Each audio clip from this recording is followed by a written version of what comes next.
You might think you're pursuing purpose, but what if you're actually just chasing your own dream and calling it God's will?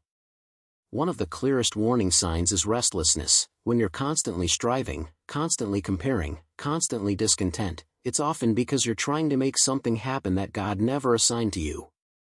Proverbs 19 verse 21 says, "Many are the plans in a person's heart, but it is the Lord's purpose that prevails," which means your dream might be loud, but His purpose is sovereign.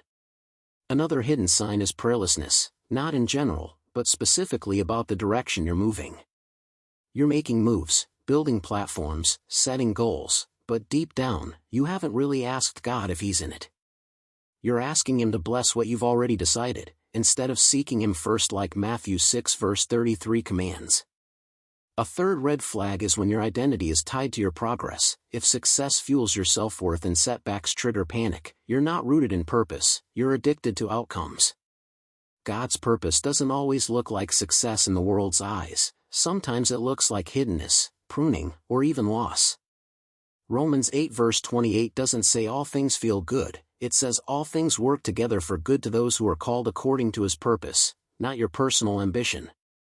Another subtle clue is when peace is absent but you keep pushing anyway, ignoring the check in your spirit, rationalizing red flags, silencing conviction with hustle. God's purpose never requires you to abandon His presence. If you've been sacrificing rest, relationships, or even righteousness just to keep up with a dream that once felt holy, this may be your sign. You're chasing a version of your calling that God never authored. The most dangerous deception isn't turning away from God, it's moving ahead of Him.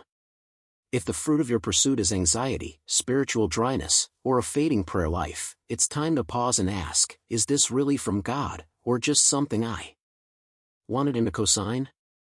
Because true purpose flows from surrender, not striving, and God will never let you find lasting peace in something He didn't plant. Sometimes the real test isn't whether you're willing to start, it's whether you're willing to stop long enough to let Him redirect you.